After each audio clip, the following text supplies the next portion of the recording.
कधीच नाही चुकणार तुमचे फेवरेट टीव्ही शोज झी5 सोबत, तेही एकदम फ्री। मदन, बाबा कसे आहात? अरे मी ठीक आहे, तू कसा आहेस? मी एकदम छान।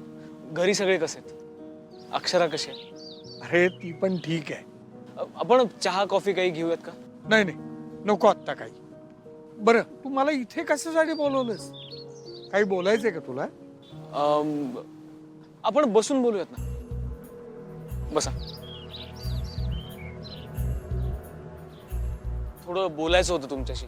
अरे मग घरीच यायचंस ना?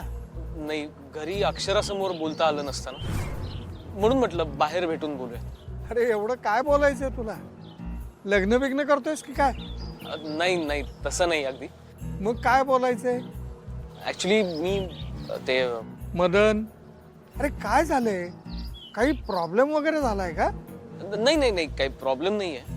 मग एवढा टेन्शन मध्ये का दिसतोयस? आणि काय बोलायचंय तुला? बोल ना बाळा। मला अक्षराबद्दल बोलायचं होतं। अक्षराबद्दल काय? बाबा, जेव्हापासून अक्षराच्या नवऱ्याबद्दल, तिच्या सासरच्यांबद्दल मला कळलंय ना, मला खरंच खूप टेन्शन येतंय। बाबा, मला हे कधीच वाटलं नव्हतं की अक्षरा लग्न करून ज्या घरात जाईल तिथे शिक्षणाचा तिरस्कार करत असतील लोक, आणि एका अडाणी माणसाशी तिचं लग्न होईल। त्यात तिची काहीच चूक नाही मदन। आता तिला जो काही त्रास होतोय ना, त्याला सर्वस्वी मी जबाबदार आहे। माझीच चूक झाली। बाबा, एक सांगू तुम्हाला? सांग ना। रागवणार नाहीत ना तुम्ही? नाही रे, तुझ्यावर काय रागवणार? बाबा, काहीही झालं तरी अक्षराला पुन्हा त्या अडाणी माणसाच्या घरी पाठवू नका।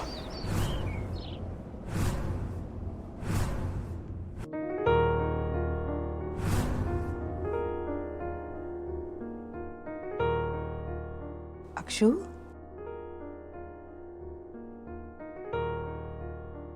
अक्षरा, काय कुठे हरवली आहेस? काय विचार करतेयस? काही नाही, काहीतरी चाललंय तुझ्या मनामध्ये ना? काही नाही ग। माझं आणि अधिपतींचं बाळाबद्दल जे बोलणं झालं होतं ते आठवलं मला। आम्ही खूप तयारी केली होती आई, आपल्याला मुलगीच झाली पाहिजे, बाळ झालं की हे करू ते करू, मोठी लिस्ट करून ठेवली होती। आम्ही इतकी आतुरतेने वाट बघत होतो, सगळं ठरवलं होतं। सारखं म्हणायचं मला, मास्तरीणबाई आपल्या घराचं गोकुळ झालं पाहिजे हा। आणि मला काय म्हणायचं माहितीये, तुम्ही जा शाळेत, तुम्ही शाळेत जा, मी बाळाजवळ थांबणार, मी बाळाचं सगळं बघणार, मी बाळाला सांभाळणार। आणि आता बघ ना, जेव्हा बाळ होणार आहे हे कळलंय तेव्हा ते नाहीच आहेत माझ्या बरोबर। एवढी गोड बातमी कळलीये पण मी त्यांना सांगूही शकत नाहीये। मला सांगायचंय आई, मला अधिपतींना लवकरात लवकर भेटायचंय, मी नाही थांबू शकत आता। मला खरंच सहन नाही होतंय, मी जास्त काळ नाही थांबू शकत। मला हवेत आता अधिपती, मला या दिवसांमध्ये त्यांची सगळ्यात जास्त गरज आहे। जे झालं ते विसरून पुढे जायचंय मला, लवकरात लवकर। मला नाही राहायचं आता अधिपतींशिवाय, मला खरंच नाही राहायचं। मी इमॅजिन नाही करू शकत आहे त्यांच्याशिवाय आयुष्य। आणि मला भीती वाटतेय, जर लवकरात लवकर या गोष्टी सॉल्व्ह नाही केल्या ना तर सगळं कॉम्प्लिकेटेड होऊन जाईल। अक्षू, एक सांगू बाळा तुला? हा सांग।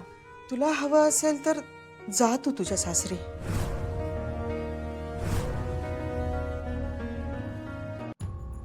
खूप खूप चुकलोय रे मी अक्षराच्या बाबतीत। तिला काय हवंय काय नकोय हे कधी समजावूनच घेतलं नाही, आणि तिने पण कधी सांगितलं नाही रे। आई बाबा काय म्हणतायत त्याला हो म्हणत गेली फक्त। तिचं लग्न लावून दिलं ना, तीच मोठी चूक झाली माझी, मोठी चूक। बाबा, माझी सुद्धा एक खूप मोठी चूक झाली। कसली? म्हणजे मी अक्षराला समजून घ्यायला हवं होतं, तिला तिच्या सगळ्या अटींसह मान्य करायला हवं होतं। म्हणजे मी जेव्हा अमेरिकेला चाललो होतो तेव्हा तिला म्हटलं होतं की चल माझ्यासोबत, तुला जे करायचं ते कर, तुला हवं ते शिक। पण ती नाही आली माझ्यासोबत, कारण तिला इथेच राहायचं होतं। मी तिला खूप समजावलं, पण तेव्हा तिने तिच्या खूप अटी सांगितल्या। मला त्यावेळी पटल्या नाहीत म्हणून मी एकटा निघून गेलो। तेव्हा तिच्या अटी स्वीकारल्या नाहीत ही माझी खूप मोठी चूक झाली. बाबा तिचं ऐकलं असतं ना मी, तर आज चित्र खूप वेगळं असलं असतं. आज तिला जो त्रास होतोय ना तो त्रासच झाला नसता. बाबा आज खरंच खूप राग येतोय मला स्वतःचाच. का निघून गेलो मी? तेव्हा सगळं इगोवर घ्यायला नको होतं हे आज कळतंय मला. पण आता सगळं कळून काय उपयोग आहे? गेलेली वेळ परत येत नाही ना बाबा. काय असतं ना, शेवटी सगळा आपल्या नशिबाचा भाग असतो. नाही बाबा, मला असं नाही वाटत. म्हणजे सगळा नशिबाचा भाग असतो वगैरे मला नाही वाटत. कारण आपण जो डिसिजन घेतो त्यावर सगळं अवलंबून असतं. ताई ताई आली का ताई ताई ताई करत? हा, जरा दम घे आणि सांग काय झालं. त्या पोराच्या आई बापानं तक्रार केली काय? अगं नाही की ताई, त्यांनी काय तक्रार बिक्रार केली नाही. का अजून पैसे पाहिजेत काय त्यांना? या अशा लोकांना एकदा का पैसे दाखवले की त्यांच्या अपेक्षा वाढायच लागतात. अगं ताई, मी त्यासनी अजून पैसे वाढवून देत होते, पण त्यांनी घेतलेच नाही ग. का नाही घेतले पैसे आणि का नाही केली तक्रार? कारण अधिपतींनी त्यासनी सांगितलंय का तक्रार करू नका म्हणून. आता ते काय आपलं ऐकत नाहीत ताई. त्यांचं म्हणणं काय आहे का ढाकलं सरकार जे म्हणतील ते आम्ही करू. अधिपती त्यांना भेटून आले हे ठाव आहे आम्हासनी, पण तू तुझ्या भाषेत सांगायचं ना हो त्या पोराच्या आई बापाला. ताई समध्या भाषेत मी समजावलं, पण त्यांनी काय ऐकलंच नाही. त्यांचं म्हणणं का ढाकलं सरकार जे म्हणतील तीच आमची पूर्व दिशा. ताई आता आपण किती बी ठरवलं का नाही तरी मास्तरनी विरुद्ध आपण काहीच करू शकत नाही बघ. ताई आता आपण तिच्या विरुद्ध काय बी करू शकत नाही. तिच्या भोवती कवच असल्यासारखे बघा अधिपती, समजा तिच्या बाजूनच करायल्यात. ती मास्तरीन जरी या घरातून गेली असली का नाही ताई, तरी ती अजून त्यांच्या मनातून गेलीच नाही. हे चांगलंच ठाव आहे आम्हाला. बघ की ताई, ती मास्तरीन ना अधिपतींची चौकशी करती ना, त्यांच्याशी बोलती ना, त्यांची काळजी घेती. तरी बी अधिपती तिच्यासाठी केवढं काय काय करतात ग.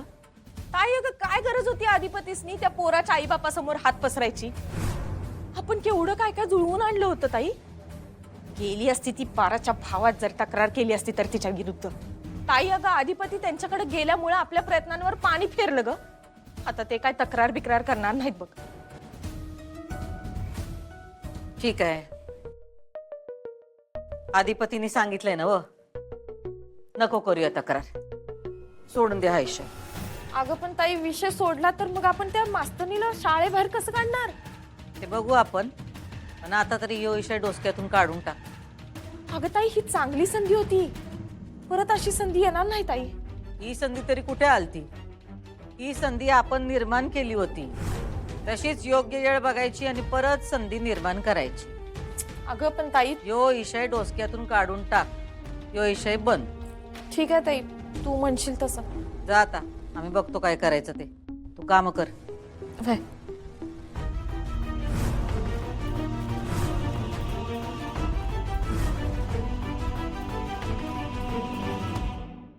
झी5 ॲप डाउनलोड करा आणि पहा सर्व एपिसोड्स एकदम फ्री.